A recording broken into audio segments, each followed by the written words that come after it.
A 26-year-old woman is sitting on a couch, camera rolling, completely serious face, and she says out loud, to millions of people, that she once thought she was a wizard. Not joking. Not performing.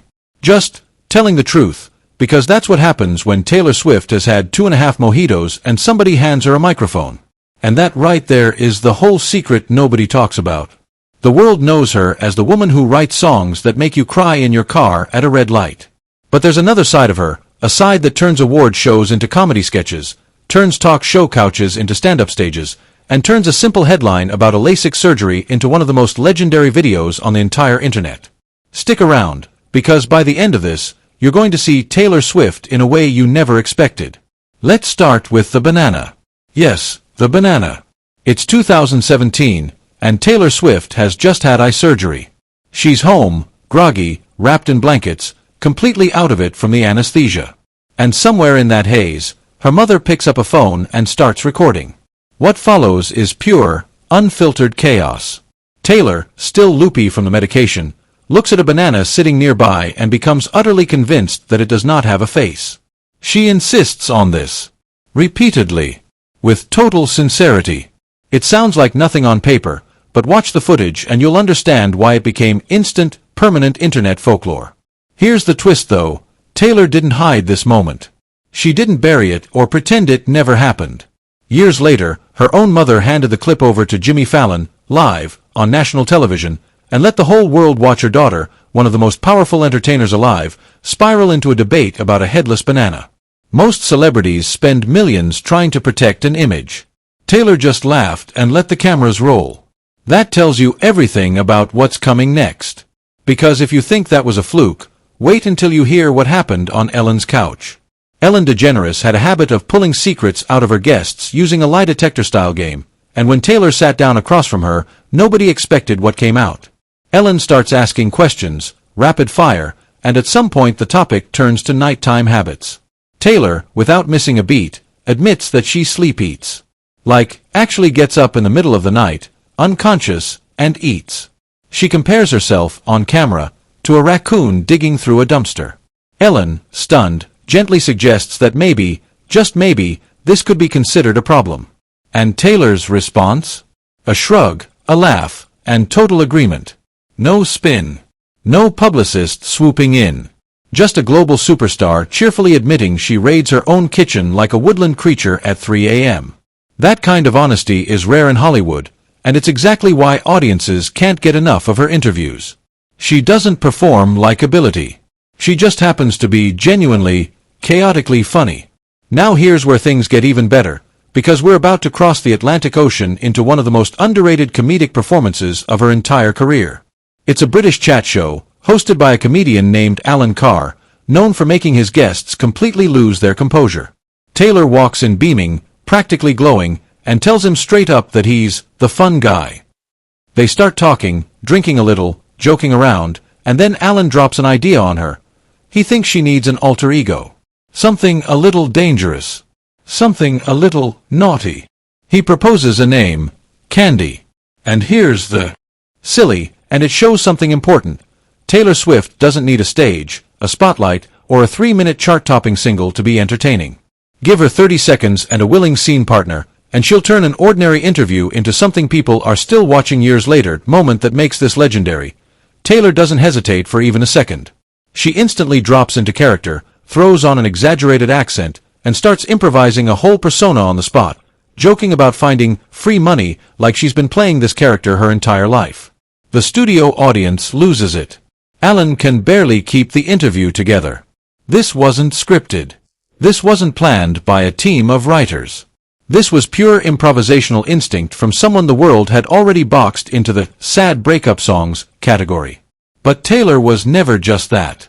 She was always capable of flipping a switch and becoming the funniest person in the room. And speaking of switches, let's talk about the time she turned into an entirely different animal live on television, alongside another A-list star.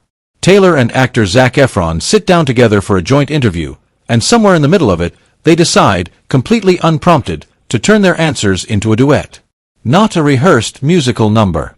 An improvised one, on the spot, set to the tune of a well-known song, where they take turns singing about their day, making faces at each other, cracking up mid-line.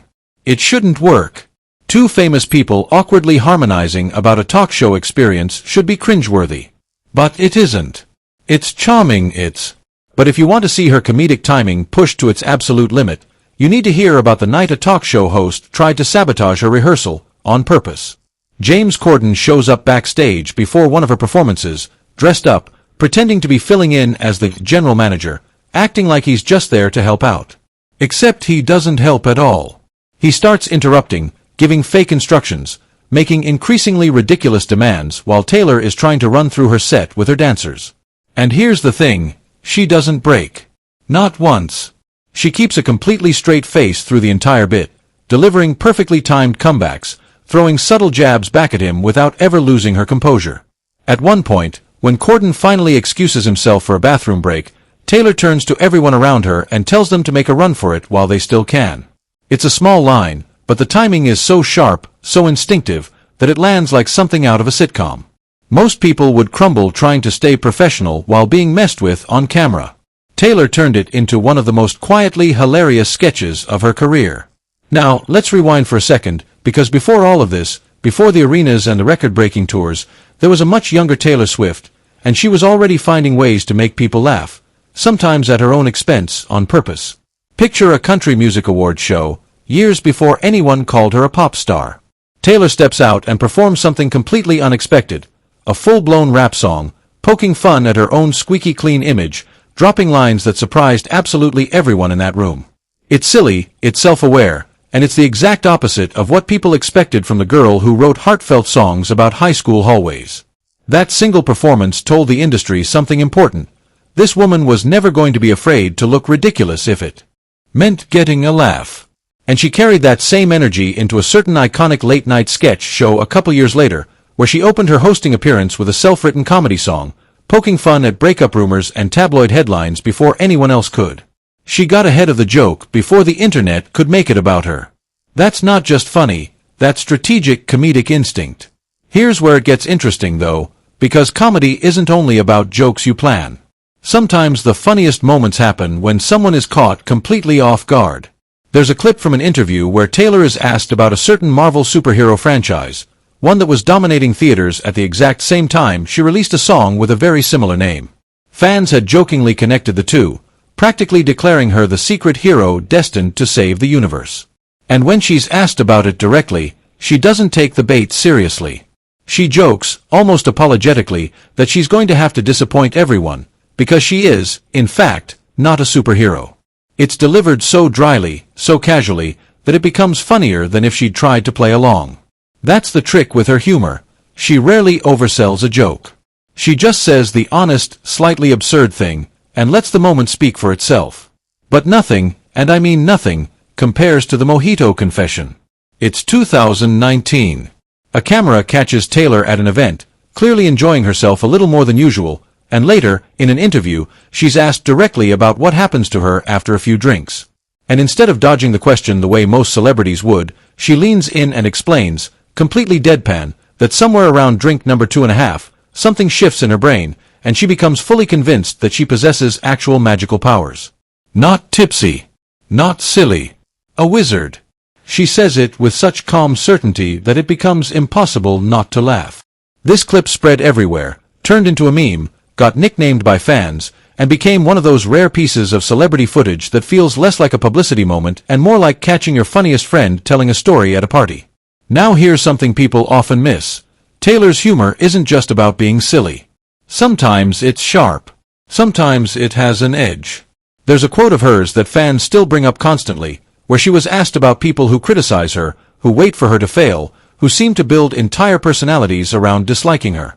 And her response wasn't defensive or bitter. It was clever. She basically said that the day people stop paying attention to her is the day she'll stop giving them something to talk about. It's playful, it's a little savage, and it shows a completely different comedic muscle.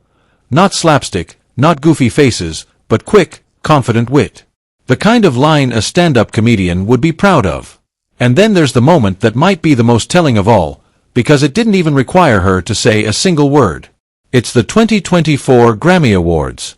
The host, Trevor Noah, is doing his opening monologue, and he brings up the fact that Taylor Swift has been showing up constantly on football broadcasts because her boyfriend plays professional football. Instead of avoiding the topic, Noah leans directly into it, joking that the cameras would rather show her than the actual players on the field, then cutting dramatically to a former NFL player sitting in the audience. It's a sharp joke, precisely timed, and when the camera swings over to Taylor's reaction, she's laughing. Genuinely, openly laughing. Social media exploded almost instantly, with people pointing out just how rare it is for a joke about her to land that well, and how obvious it was that she appreciated a joke that was actually clever instead of lazy. Because here's the contrast. Just weeks earlier, at a different award show, a different host tried a similar joke about the same football camera attention, except this one felt flat, a little mean-spirited, poorly constructed. And Taylor's reaction told the whole story without a single word. She sat there completely still, expression unreadable, sipping her drink, offering absolutely nothing back. No laugh. No smile. Just silence. It became its own viral moment, proof that Taylor Swift can tell you exactly what she thinks of a joke without ever opening her mouth. Which brings us back to where we started, that banana. Because if you think about it, all of these moments share something in common. The wizard confession. The raccoon comparison. The candy alter ego. The rehearsal prank. The self-aware rap song. The deadpan superhero joke. The perfectly timed silence at an award show. None of them were about protecting an image. None of them were calculated to make her look a certain way. They happened because somewhere underneath the platinum records and sold-out stadiums, there's a person who finds herself genuinely funny, who isn't afraid to be the punchline of her own joke, who will let her mother air her most embarrassing moment on national television because, honestly, why not? That's the version of Taylor Swift people don't talk about nearly enough. Not the songwriter. Not the record breaker. The woman who once looked at a banana with complete sincerity and decided it simply did not have a face, and somehow made that one of the most iconic celebrity moments of the decade. So the next time someone tells you Taylor Swift is only about heartbreak and ballads, just remind them about the raccoon. Remind them about candy. Remind them about the wizard. Because underneath all that fame, there's a woman who might just be one of the funniest people in the entire music industry. She's just been saving the best jokes for the moments you least expect.